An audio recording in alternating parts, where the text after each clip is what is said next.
نبی کریم صلی اللہ علیہ وسلم نے دیکھا کہ کچھ لوگ بیٹھ کر نفل نمازیں ادا کر رہے ہیں. آپ صلی اللہ علیہ وسلم نے بیٹھ کر نماز ادا کرنے والے کو کھڑے ہو کر نماز ادا کرنے والے کی نسبت نصف ثواب ملے گا.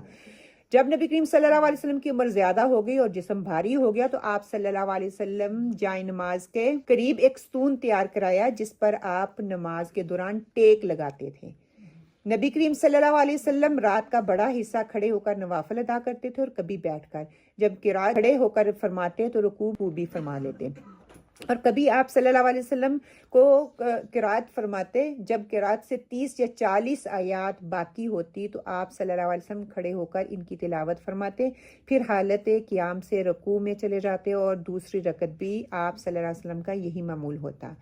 امام ہو یا منفرد یا اکیلے انڈیویجول نماز پڑھیں اپنے آگے سترہ رکھ کر نماز ادا کریں. نبی کریم صلی اللہ علیہ وسلم نے ایسا ہی حکم دیا ہے. ہمارا یہاں پہ سترہ ہوتا تھا وہ کہیں چلا گیا. ہاں سترہ مطلب کہ ایک اتنا ہونا چاہیے. جب آپ اکیلے نماز پڑھ رہے ہیں تو آپ کے آگے ہونا چاہیے. گھر میں تو خیر اس کی ضرورت ہے. اب یہاں پہ 3-4 چیزیں جو ہیں ہمارے سامنے آئیں. ایک تو یہ کہ آپ صلی اللہ علیہ وسلم نے نفل نماز کے حوالے سے بتایا کہ جو بیٹھ کر نماز پڑھتا ہے کھڑے ہونے کے بنسبت اس کو آدھا ثواب ملتا ہے. اب میری نماز کی کیفیت یہ ہے سبحان اللہ کہ اس کو پہلے ہی آدھے سے اس کے نمبرنگ کر دی گئی کہ وہ میری نیت کے حساب سے یا میرے عملوں کے حساب سے یا میرے طریقے کے حساب سے مجھے اس کا نمبر ملے گا. اگر اس میں پھر میں اوپر سے بیٹھ کے پڑھتی ہوں ٹھیک ہے نا. اور دیکھیں سبحان اللہ سارا دن میں کچن میں لگی رہتی ہوں. جب فرض نماز کی باری آتی ہے اور بیٹھ کے میں فرض نماز ادا کرتی ہوں ایٹ لیسٹ فرض کی تو کوئی گنجائش نہیں ہے. یہ نہیں کہا گیا فرض نماز آپ بیٹھ کے پڑھ سکتے. نفل نماز کی بات یہاں پہ ہو رہی ہے.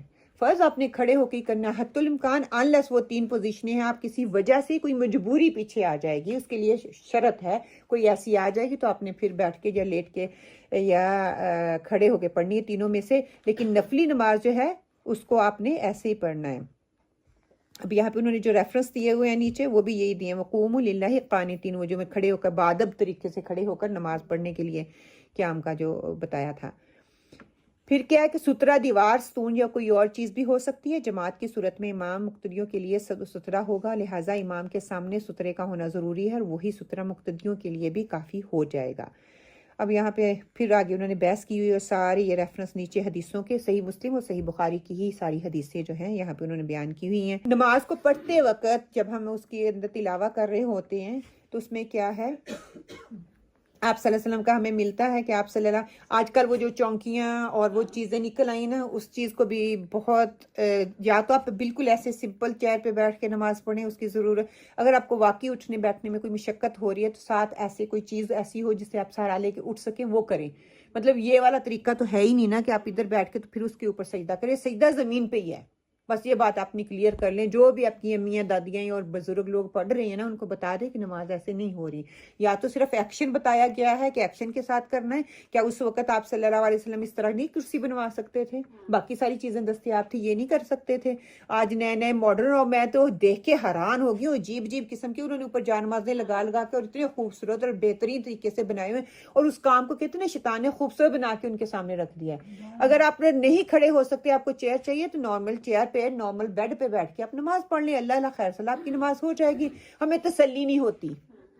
ایک یہ نیا کانسیپٹ ہے کہ ہمیں تسلی نہیں ہوتی. اگر تسلی نہیں ہوتی کہ جوانی میں اپنے سجدے زمین پہ کرنا شروع کریں اور اللہ سے دعا کریں کہ آخری دم تک آپ کو سجدے کی توفیق ملتی رہے وہ چھنے نہیں. اگر چھن رہی ہے تو اس کے پیچھے کوئی ریزن ہے کوئی کنڈیشن ہے اللہ نے وہ آپ کے اوپر ڈالی ہے. منو ان اس کو قبول کریں. اس کو پھر یہ کہیں کہ اللہ سبحانہ مجھے توفیق دے. آہستہ آہستہ اپنے آپ کو دوبارہ انٹروڈیوس کرنا شروع کریں. آہستہ آہستہ تھوڑا تھوڑا سجدہ کر لیں. ٹھیک ہے اگر آپ کو لگتا ہے کہ آپ بیٹھ کے اچھے سے نماز پڑھ سکتی ہیں اس میں آپ سجدہ کر سکتی ہیں کھڑا ہونا مشکل ہے تو بیٹھ کے پڑھ لیں تاکہ آپ کو سجدہ تو نصیب ہو جائے نا. اور اگر نہیں آج کل دیکھیں ینگ لوگ نہ ایکسرسائز ہے نہ اپنی باڈیوں کا خیال ہے نہ کھانے کا خیال ہے. ینگ سے آپ رکھیں سی ایک چیئر ساری بھر جائیں گی ویسے. ان کو اس چیز کا ہے ہی نہیں کہ سجدہ زمین پہ کرنے میں کتنا جو ہے اس کو فضیلت کا باعث ہے. پھر کم سے کم اور زیادہ سے زیادہ جتنی مرضی پڑھ لیں حدیث. کوئی نہ کوئی پرابلم تو باقی کی ہوگی کہ وہ یا تو رکوع میں نہیں جا سکتے یا پھر وہ سجدے میں. کئی لوگوں کو صرف گھٹنوں کی ہوتی ہے جب وہ بیٹھتی ہے نا تو ان کو نہیں وہ پرابلم کھڑے ہونے کی. ہاں تو وہ پھر کیا کہتے ہیں وہ صرف چیئر پہ بیٹھ جاتے ہیں حتیٰ کہ ان کو نیچے بیٹھنے میں کوئی مشقت نہیں ہوتی. کمر کی ہوتی ہاں. جو بھی آپ کی کیفیت ہے آپ کو بہتر پتا ہے کہ آپ کیا بہتر سے بہترین لیول پر لے کے جا سکتے ہیں. اور کہنا چاہتے ہیں سعدیہ, جی. میں نے کئی عورتیں ایسی دیکھی جو مسجد میں یا گھر میں چیئر پہ نماز پڑھتی ہیں, ہم سے کھڑے نہیں ہوا جاتا, اٹھا نہیں جاتا, اور وہی عورتیں میں نے دیکھی ڈھولکی ڈانس. یس یس یس یس, یہ ریالٹی ہے. سارا دن کچن میں کھڑی رہتی ہیں, میرا بھی یہی ہوتا ہے. ہاں ہاں, سارا دن پرائورٹیز اینڈ ترجیحات باجی. جب اس چیز کو اہمیت کا پتہ ہوگا نا, میں سارا دن کچن میں کھڑی ہوں, اور جب اللہ کے سامنے, اس رب کے سامنے جس نے توفیق دیا کہ سب کی گھر والوں کی خدمت کرو, وہ بھی عبادت ہے, میں اس کے خلاف نہیں ہوں, وہ بھی عبادت ہے, ٹھیک ہے. لیکن جب نماز کی باری آئی تو میں بیٹھ کے نماز پڑھ رہی ہوں. ہاں جی, چیئر پہ وہ بھی. ہاں, پھر میری نہ گردن. ہاں, ڈانس واقعی صحیح بات ہے, ڈانس ہے, وہ ڈانس کرتی ہیں, ناچتی ہیں, ٹاپتی ہیں, جو بھی کرتی ہیں. جب نماز کی باری آتی ہے تو سبحان اللہ بیٹھ کے نماز پڑھوں گی. ہائے میرے گھٹنے دکھ رہے ہیں, میرے بیک دکھ رہے ہیں, دکھتا ہے, یہ حقیقت ہے, یہ نہیں کہ نہیں لوگوں کو پرابلمس ہیں. ٹھیک, اس کا مطلب ہے کہ بیکاز کا اجر بہت زیادہ ہے نا کھڑے ہو کے نماز پڑھنے کا, تو اگر ہمیں کوئی مسئلہ بھی ہے تو ہم فورس کر سکتے ہیں اپنی باڈی کو. دیکھیے, یہ ہر کوئی میں یہاں پہ بیٹھ کے آپ کو نہیں بتا, ہر ایک کی باڈی کا, مجھے میری باڈی کا پتہ ہے, میں اس کو فورس کر سکتی ہوں میرے لیے بہتر ہے یا نہیں. کوشش یہ کریں, جو چیئر پہ بھی بیٹھتے ہیں نا, تو کوشش یہ کریں قیام کر لیں تھوڑا بہت. آپ صلی اللہ علیہ وسلم اتنے مشقت میں بھی ہوتے تھے, تو پھر بھی مشکل میں ہونے کے باوجود کوشش یہ کرتے تھے میرا پوری نماز میں کہیں نہ کہیں قیام ہو جائے, یا شروع میں یا بعد میں. اور پھر یہ ایک علیحدہ سے کانسیپٹ ہے ہمارا, اگر بیٹھ کے پڑھیں تو ساری نماز بیٹھ کے ہی پڑھنی ہے, نیچے بیٹھے ہیں یا چیئر پہ بیٹھے نہیں. جب دل کرے, آپ کو لگے کہ میں اب اٹھ کے کھڑی ہو سکتی ہوں, تھوڑی دیر کے لیے سے کھڑے ہو جائیں, پھر بیٹھ جائیں. ایون تو آپ قیام میں یا تراویح میں یا فار ایگزامپل, ٹھیک ہے. پہلی کوشش کریں آج گھر سے نیت کر کے آئیں کہ میں نے جو ہے نا آج کھڑے ہو کے انشاءاللہ نماز پڑھنی ہے. ٹھیک ہے, آپ کی ٹانگیں دکھ رہی ہیں, گھٹنے دکھ رہی ہیں, ہیلز میں پرابلم ہو جاتی ہے کھڑے ہو کے, آپ تھوڑی دیر کھڑے ہوئیں, تھوڑی دیر بیٹھ جائیں, تھوڑی دیر کھڑے ہوئیں, تھوڑی دیر بیٹھ جائیں. کوئی اس میں نہیں ہے, آپ کی نماز میں کوئی خرابی نہیں آ رہی. آپ کے دل میں وہ وسوسہ آ رہا ہے کہ نماز کھڑے ہو کے پڑھنے کی اتنی فضیلت ہے, آپ صلی اللہ علیہ وسلم آخری وقت تک کوشش کرتے رہے کہ میں کھڑے ہو کے پڑھوں, میری کیا اوقات ہے. یہ تو موقع اللہ تعالیٰ دے رہے ہیں, تو آپ کوشش کریں جتنا زیادہ پڑھ سکیں کھڑے ہو کے. اور ہر کوئی اپنی باڈی کو دیکھے گا, اپنی باڈی کو سنے گا. جب تک ہم اس کا استعمال ہی نہ کرتے, اس کو زنگ لگ جاتا ہے. پھر وہی چیز جو میں کر سکتی ہوں میرے لیے مشکل بن جاتی ہے. جو دیکھیں 2-4 ہفتے ہم نہیں واک کریں گے نا, تو میرے لیے واک کرنا مشکل ہو جائے گی. اگر میں باڈی کو استعمال ویسے نہیں کروں گی, تھوڑا تھوڑا مشقت میں آ کے سہارا لے کے کچھ کر کے اگر میں سجدے کی کوشش کر رہی ہوں نا, آپ یقین کریں آپ کے لیے اللہ سبحانہ تعالیٰ آسانی کریں گے. آپ کی باڈی میں فلیکسیبلٹی آئے گی, وہ سٹفنس کی وجہ سے ایسے ہوتا ہے. اور اب کئی جگہ پہ کئیوں کی پرابلم ہی ایسی ہوتی ہے کہ آپ کے نیچے جانے سے زیادہ بڑھ سکتی ہے. تو پھر میں یہ نہ کہیں کہ سعدیہ نے یہ کہا تھا, آپ اپنا پلیز اپنی باڈی کو لیسن کریں اور اس کے حساب سے کام کریں, ٹھیک ہے. پہلی رکعت میں جب ہم کھڑے ہوتے ہیں نا تو تکلیف ہوتی ہے. جب رکوع سجدے میں جاتے ہیں تو سجدے سے اٹھتے ہیں نا, پورا اٹھا نہیں جاتا, گھٹنوں میں درد ہوتا ہے. تو ہوتی پہلی میں, دوسری میں تھوڑا سا ٹھیک ہو, تیسری میں جا کے بالکل بندہ ایسے ہو جاتا ہے کہ بالکل تندرست ہو جائے, ایکسرسائز ہو جاتی ہے. ہاں جی جی. اور اللہ تعالیٰ کہتے ہیں نا کہ میرے لیے ٹائم نکالو اور دل سے نیت کرو, میں آسانی پیدا کر دیتا ہوں. سبحان اللہ. نماز بیٹھ کر 30-40 آیات بیٹھ کر پڑھتے ہیں, پھر کھڑے ہوتے ہیں, پھر کچھ نماز پڑھتے ہیں, پھر رکوع کرتے ہیں. پھر اس کا مطلب ہے کہ ہم 2-3 آیات کھڑے ہو کر پڑھیں, اس کا زیادہ پھر اجر ہوگا نا. پھر بہت زیادہ کہ آپ کوشش کر رہے ہیں, اللہ تعالیٰ نے کوشش دیکھنی ہے. تو آپ صلی اللہ علیہ وسلم 30 سے 40 آیات جو ہیں وہ منیمم پڑھ رہے ہیں, پھر کھڑے ہو رہے ہیں, پھر اور پڑھیں گے, پھر بیٹھ رہے ہیں. اپنے آپ کو کیوں اس طرح مشقت میں ڈالیں؟ کیونکہ ان کو پتا ہے میں اس رب کے آگے کھڑا ہوں جس نے مجھے یہ تکلیف دی ہے, اس کے باوجود وہ شکر عاجز. تو ہم کہتے سارا کام گھر کا کر کرا کے ہوا کے بیٹھ کے آرام سے تسلی سے پڑھ لو. اس کے علاوہ بچوں والی جو مائیں, ہمیں تو پاکستان میں یہ سکھایا گیا نا, بچہ رو رہا ہے اس کو لے کے ایک طرف بیٹھ جاؤ. لیکن نماز میں تو یہ ہے نا کہ بچے کو گود میں اٹھا کے بھی نماز پڑھ سکتے ہیں. جی کوئی آن لائن کچھ کہہ رہا ہے؟ السلام علیکم. وعلیکم السلام ورحمۃ اللہ. میم میرا آپ سے ایک کوشچن ہے کہ جو پیشنٹس ہوتے ہیں اسپیسیفکلی جن کو آرتھرائٹس ہے اور ان کو زمین پہ نیز فولڈ کر کے بیٹھنا ریکمینڈ نہیں ہوتا کہ اس سے نہیں بیٹھ سکتے, تو وہ پھر سجدہ کیسے کریں؟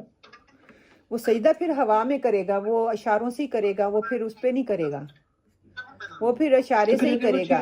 نماز پڑھ جی, تو پھر وہ سجدہ ان کا اوپر ہی ہوگا نا؟ ہاں سجدہ ان کا بس وہ پوزیشن ویسے کرے گا, ہاتھ نکالے اور بس اپنے آپ کو وہ امیجنیشن لے آئے کہ وہ سجدہ کر رہا ہے, لیکن کسی چیز کے اوپر نہیں ہوگا. جس طرح چیئرز وغیرہ بنی ہوتی ہے نا پاکستان میں, وہ آگے سے ٹیبل سا رکھا ہوا ہوتا ہے, اس پہ نہیں ہوگا. سجدہ صرف زمین پہ ہوتا ہے.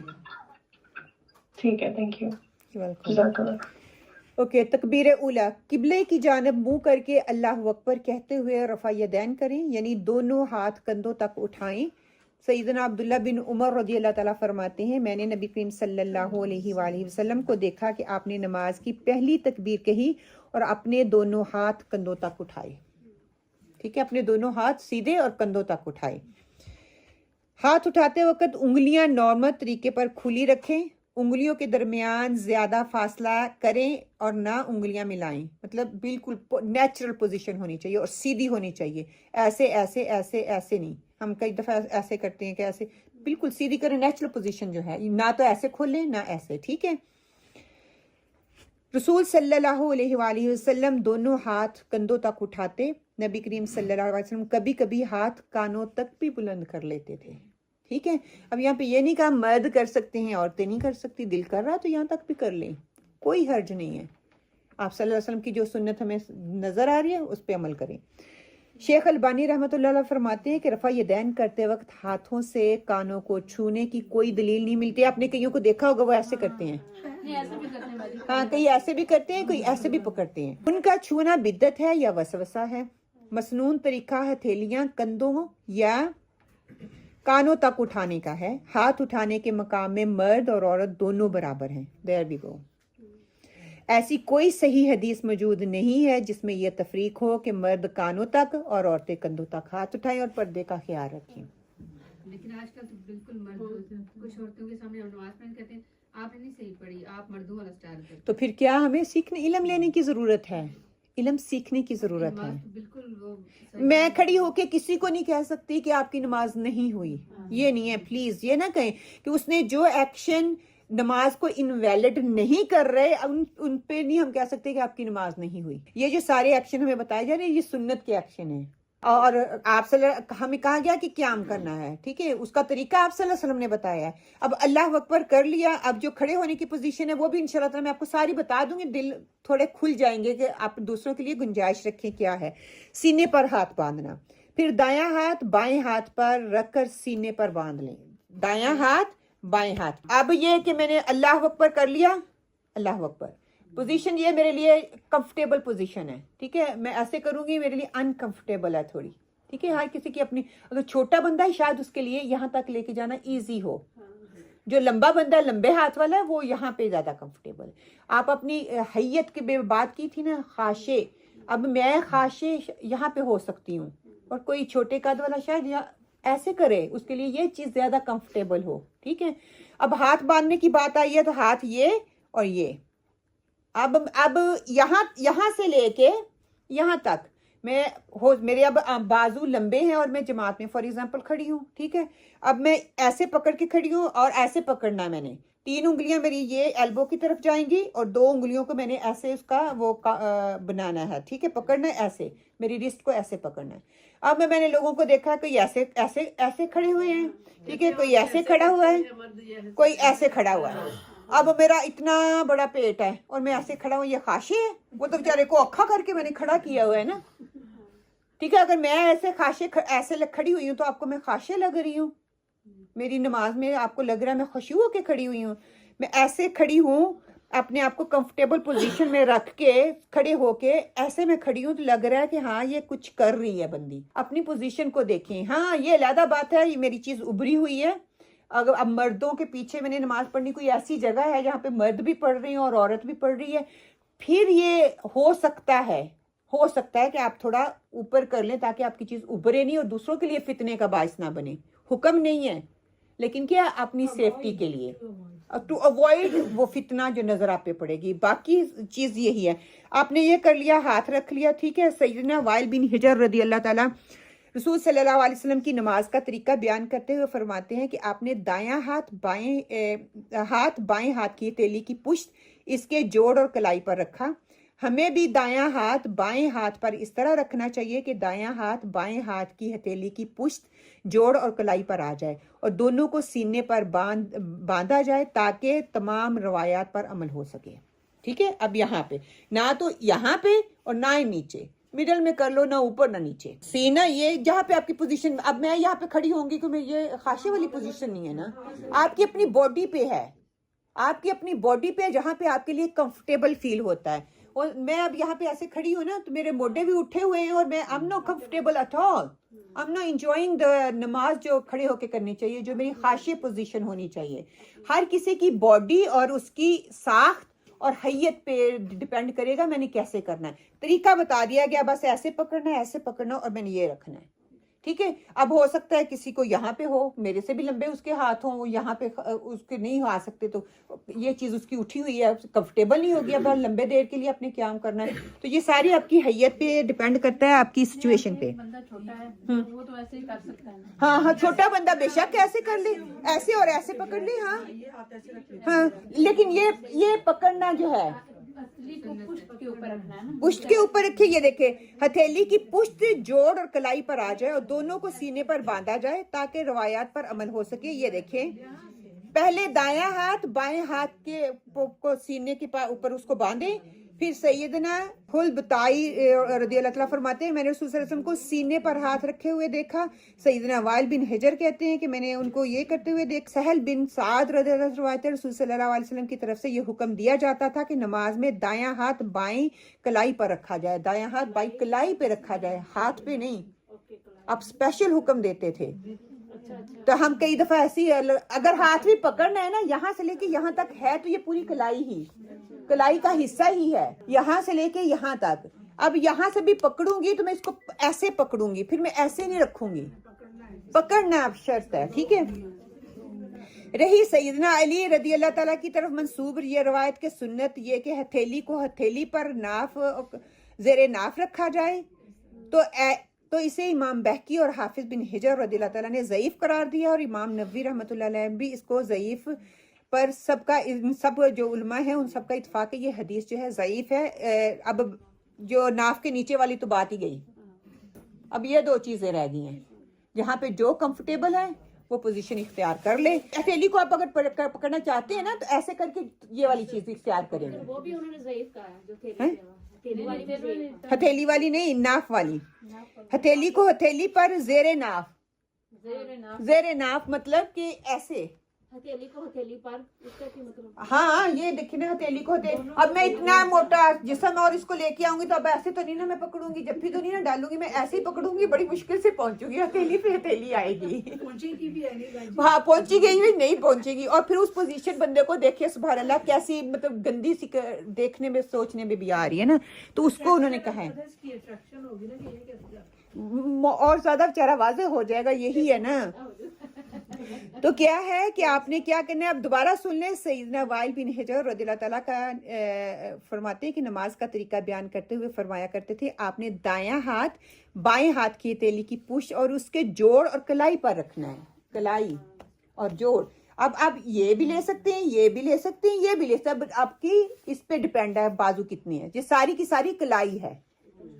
آپ کے ہاتھ کے پیچھے آ رہا ہے تو آپ نے یہ پکڑنا ہے, یہاں پہ پورا فٹ بیٹھ رہا ہے تو یہاں سے پکڑنا ہے, اور یہاں سے فٹ بیٹھ رہا ہے. آپ کی یہ تینوں پوزیشن گو ٹو یور کلائی کی پوزیشن میں آئیں گی. آپ یہ ہاتھ سے پکڑ رہی ہیں, آپ یہاں سے پکڑ رہی ہیں, آپ یہاں سے پکڑ رہی ہیں. نیچے والا بس سیدھا ہی رہے. ہاں نیچے والا سیدھا رہے گا, اوپر والے نے پکڑنا ہے. ٹھیک ہے. لیفٹ جو ہے وہ سیدھا رہے گا, اوپر والے نے پکڑنا ہے. اور آپ یہاں سے لے کے یہاں تک کہیں سے بھی پکڑ سکتی ہیں, کوئی نہیں کہا گیا. پوری کلائی کا مطلب یہاں سے لے کے یہاں تک ہے. ہاتھ کے اوپر ہاتھ رکھیں گے تب ایسے, یہ جو اس کو جو بولتے ہیں گھٹنا, ہاں اس کو اور یہاں پہ آپ کے لیے آسانی ہے وہ آپ پوزیشن اختیار کر لیں. جہاں پہ کمفرٹیبل ہیں وہاں پہ آپ اپنی پوزیشن کو لے لیں گے. لیکن یہ یہاں سے لے کے یہاں تک یہ پوری کی پوری کلائی میں آ جاتی ہے. عورتوں اور مردوں کی حیت نماز میں کوئی فرق نہیں ہے. تھاٹ آف اسکول کو پلیز آپ صلی اللہ علیہ وسلم کی سنت پر ترجیح نہ دیں. رسول صلی اللہ علیہ وسلم نے فرمایا نماز اسی طرح پڑھو جس طرح تم مجھے نماز پڑھتے ہوئے دیکھتے ہو. اگر ہوتا تو واضح کر دیا جاتا نا کہ عورت ایسے پڑھے مرد ایسے پڑھے. عورتوں کے لیے یہ ہے, شرم و حیا کو سامنے رکھا گیا, اس کے لیے نہیں. مرد کھلے ہو کے نماز پڑھ سکتے, یہ بات نہیں رکھی گئی. ہو بہو میرے طریقے کے مطابق سب عورتیں اور سب مرد نماز پڑھیں. پھر بعض لوگوں کا اپنی طرف سے یہ حکم لگانا کہ عورتیں سینے پر ہاتھ باندھیں اور مرد زیر ناف باندھیں. عورتیں سجدہ کرتے وقت زمین پر کوئی اور حیت اختیار کریں اور مرد کوئی اور. یہ دین میں مداخلت ہے. یاد رکھیں کہ تکبیر تحریمہ سے شروع کر کے السلام علیکم ورحمۃ اللہ کہنے تک عورتوں اور مردوں کی ایک ہی حیت اور ایک ہی شکل کی نماز ہے. ایک ہی حیت اور ایک ہی شکل. اب ہم 40 سال سے اس حیت میں نماز پڑھتے آ رہے ہیں جو کہ ہمیں اسکالرز نے بتا دی، ابو نے، انکل نے، آنٹی نے بتا دی، پڑھنے والے نے جو ان کو پتا تھا انہوں نے بتا دیا. اب اس 40 سال تک جو نمازیں ہم پڑھتے رہے ہیں اللہ ان کو قبول کرے. لیکن آج کے دور میں اتنا نالج، اتنی انفارمیشن، اس میں ہمارے لیے کوئی حجت باقی نہیں رہ گئی. ہم یہ نہیں کہہ سکتے ہم تک پہنچا نہیں، ہم خود پہنچے نہیں علم تک، وہ علیحدہ بات ہے. سب کا قیام، رکوع، قومہ، سجدہ، جلسہ استراحت، قعدہ اور ہر مقام پر پڑھنے کی دعائیں یکساں ہیں، کوئی اس میں فوقیت نہیں ہے. اگر کسی کو مقام بلند ہے تو اس کی نیت اور ارادے کی بنیاد پر، اس کے اعمال کی بنیاد پر. رسول صلی اللہ علیہ وسلم نے مرد اور عورت کی نماز کے طریقے میں کوئی فرق نہیں بتایا. اب سینے پر ہاتھ باندھنے کے بعد کی دعائیں کیا ہیں کہ سیدنا ابو ہریرہ رضی اللہ تعالیٰ روایت کرتے ہیں رسول صلی اللہ علیہ وآلہ وسلم تکبیر اولیٰ اور قرأت کے درمیان کچھ دیر چپ رہتے. اللہ اکبر. اب خاموشی میں وہ کیا پڑھتے تھے. سینے پر ہاتھ باندھنے کے بعد کی دعائیں سیدنا ابو ہریرہ رضی اللہ تعالیٰ سے روایت ہے رسول صلی اللہ علیہ وآلہ وسلم تکبیر اولیٰ اور قرأت کے درمیان کچھ دیر چپ رہتے. پس میں نے کہا میرے ماں باپ آپ پر قربان، اے اللہ کے رسول صلی اللہ علیہ وآلہ وسلم، آپ تکبیر اور قرأت کے درمیان خاموش رہ کر کیا پڑھتے ہیں؟ آپ صلی اللہ علیہ وسلم نے فرمایا میں یہ پڑھتا ہوں. ٹھیک ہے.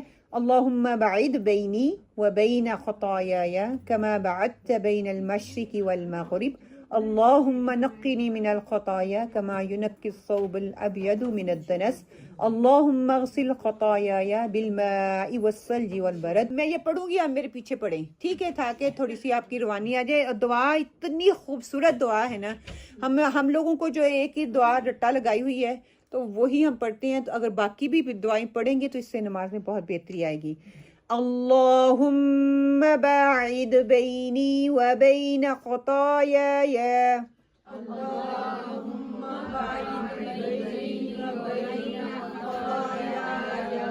کما بعدت بین المشرق والمغرب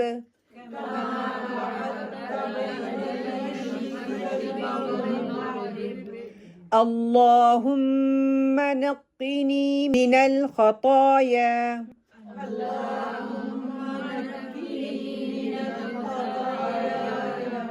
من الخطایا كما ينقى الثوب الأبيض من الدنس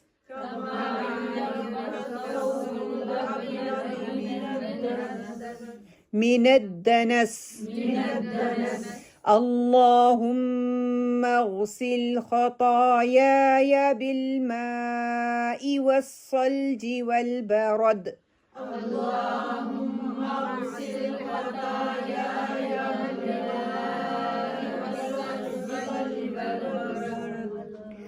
اے اللہ میرے اور میرے خطاؤں کے درمیان دوری ڈال دے جیسے تو نے مشرق اور مغرب کے درمیان دوری رکھی ہے. اے اللہ مجھے خطاؤں سے اس طرح پاک کر جیسا کہ سفید کپڑا میل سے پاک کیا جاتا ہے. اے اللہ میری خطائیں اپنی بخشش کے پانی، برف اور اولوں سے دھو ڈال. تو کتنی خوبصورت یہ دعائیں آپ صلی اللہ علیہ وسلم یہ دعا پڑھا کرتے تھے. ٹھیک ہے. اللہم باعد بینی و بین خطایای، کہ اب میں یہ دعا سے سٹارٹ کر رہی ہوں کہ میری خطاؤں کے درمیان جتنی دوری ہے مشرق اور مغرب، اب ہم امیجن کر سکتے ہیں کتنے گناہ ہیں، ان سب کو اس طرح دھو ڈال جس طرح سفید کپڑا دھویا جاتا ہے. اور جب ہمارے گناہ اس طرح سے ہر نماز میں اس طرح دھلیں گے تو کہاں پھر گناہ واپس باقی رہیں گے نا ہماری نامہ اعمال میں. رسول صلی اللہ علیہ وسلم کے پیچھے ایک شخص نے کہا اللہ اکبر کبیرہ اللہ اکبر کبیرہ والحمد للہ کثیرہ وسبحان اللہ بکرۃ وعصیلہ. یہ دوسری دعا ہے. اللہم باعد بینی یہ ایک پہلی دعا تھی. جب اللہ اکبر کہتا امام اس کے درمیان میں جو ٹائم ہوتا تھا آپ صلی اللہ علیہ وسلم وہ پڑھتے تھے، یا ساری ایک ہی دفعہ نہیں پڑھتے تھے، یا اللہ اکبر کبیرہ والحمد للہ کثیرہ وسبحان اللہ بکرۃ واسیلا. ہم کٹھے اس کو پڑھ لیتے ہیں, پھر میں اس کا ترجمہ آپ کے سامنے رکھتی ہوں. اللہ اکبر کبیرا والحمد للہ کثیرا وسبحان اللہ بکرۃ واصیلا.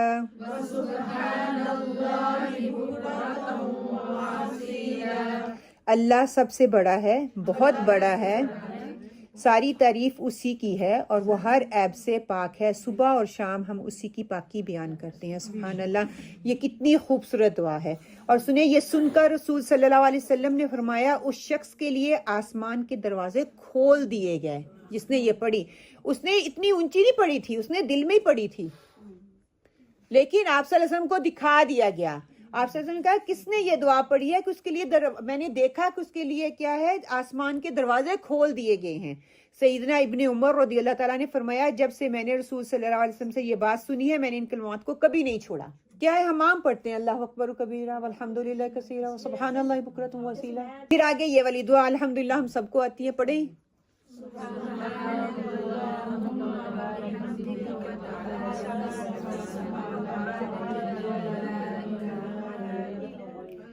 سبحانك اللهم وبحمدك وتبارك اسمك وتعالى جدك ولا إله غيرك.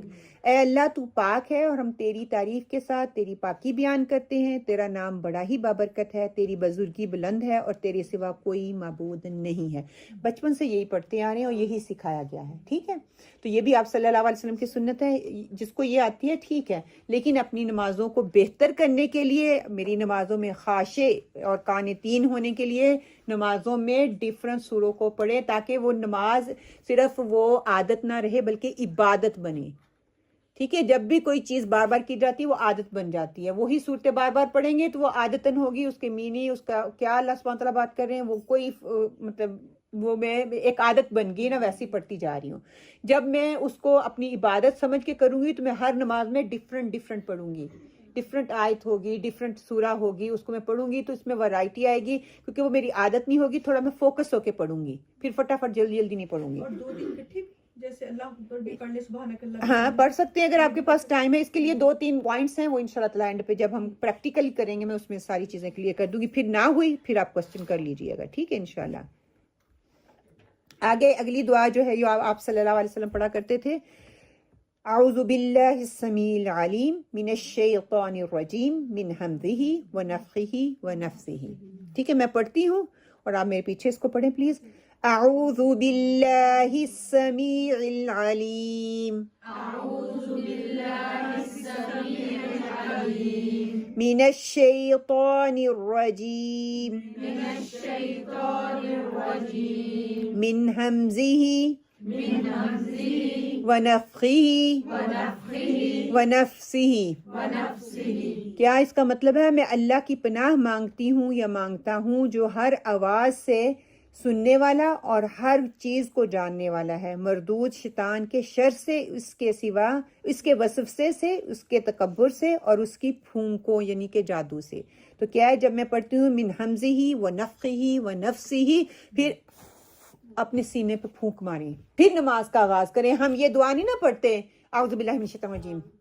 کیا ہے اعوذ باللہ السمیع العلیم, میں ادراک کر رہی ہوں سننے والے تو سن, میرے دل میں جو وسوسے آ رہے ہیں نا, ہانڈی روٹی اور مشکلیں اور میرے پاؤں اور درد اور سر درد اور یہ بچے کی پریشانی, یہ بچے کی پریشانی, ہر چیز, تو کیا ہے اس کو میں نے پڑھنا ہے. پڑھنے کے بعد پھونک ماریں اور پھر کیری آن کریں کہ اس دل میں جو اس طرح کے وسوسے آ رہی ہیں اللہ تعالیٰ سب تیرے لیے ہے اور تو خوب سننے والا ہے, اور مجھے اس شیطان مردود سے, خنزب جو ہے اس سے مجھے نجات دے, اس نے میری نماز کو خراب کروانا ہے. پھر سورۃ فاتحہ آپ صلی اللہ علیہ وسلم پڑھا کرتے تھے. انشاءاللہ میں یہیں پہ مکمل کروں گی. ٹھیک ہے, آپ لوگ اپنے کوسچنز بتا دیں کیونکہ سورۃ فاتحہ سے میرا دل ہے ہم کل سے شروع کریں, اور اس پہ بات کروں گی تو پھر لمبی ہو جائے گی. انشاءاللہ ہم یہیں پہ فنش کرتے ہیں. سبحانک اللہم وبحمدک نشہد ان لا الہ الا انت ونستغفرک ونتوب الیک وقولوا قولی ھذا واستغفر اللہ لی ولکم. آمین. اللہم صلی علی محمد وعلى آل محمد كما صليت على إبراهيم وعلى آل إبراهيم إنك حميد مجيد اللهم بارك على محمد وعلى آل محمد كما باركت على إبراهيم وعلى آل إبراهيم إنك حميد مجيد. اے پروردگار عالم جو بھی ہم نے آج سیکھنے کی کوشش کی ہے قرآن اور سنت سے اس کو ہمارے عملوں کا حصہ بنا دے. اے پروردگار ہمیں استقامت عطا فرما. ہم بھول جاتے ہیں بار بار ہمیں ریمائنڈر دے ہمیں یاد دلا دے. اے پروردگار عالم ہم اپنی نمازوں کو اس لیول تک کرنا چاہتے ہیں جو تیرے ہاں افضل درجہ پا جائیں. اے پروردگار عالم ہم اپنی استطاعت کے مطابق اپنی وسعت کے مطابق اپنی عادتوں کو چینج کرنے کی کوشش کر رہی ہیں اور اپنی نمازوں کو آپ صلی اللہ علیہ وسلم کی نماز آپ صلی اللہ علیہ وسلم کی سنت کے مطابق نماز جو ہے اس کو پڑھنے کی کوشش کریں گے. انشاءاللہ اس کو ہمارے لیے مددگار بنا دے. اے پروردگار اس کو ہماری عادتوں کا حصہ بنا دے, ہماری روزمرہ زندگی کا حصہ بنا دے. جو بھی ہمارے اندر کمیاں کوتاہیاں تھیں ان کو ہم بہتر کرنا چاہتے ہیں, ان کو ہمارے لیے بہتر کرنے میں ہماری مدد عطا فرما. اے پروردگار گھر والوں کو ہمارے لیے مددگار بنا دے. ہمارے بچوں کو دین کے لیے خاص کر لے, ہم سے دین کا کام لے لے. ہماری زندگیوں کو ہماری جوانیوں کو اللہ سبحانہ تعالیٰ ضائع نہ کرنا, کو اپنے دین کے لیے اس کو صرف کرنے کی توفیق عطا فرما دے. اے پروردگار ہمارے وقت میں برکت ڈال دے. رمضان کا مہینہ راؤنڈ دا کارنر ہے, اس سے بہترین طریقے سے بہترین رحمتوں کو برکتوں کو فضیلتوں کو حاصل کرنے کی توفیق عطا فرما. رمضان سے پہلے ہمیں رمضان کی تیاری کرنے کی توفیق عطا فرما دے. ہم اپنے آپ کو بہتر کر سکیں اس قابل کہ جو ہم رمضان سے بہترین طریقے سے فائدہ اٹھا سکیں. آمین یا رب العالمین. سبحانك اللهم وبحمدك نشهد ان لا اله الا انت ونستغفرك ونتوب اليك. آمين يا رب العالمين. سبحان ربك رب العزة عما يصفون والسلام على المرسلين والحمد لله رب العالمين.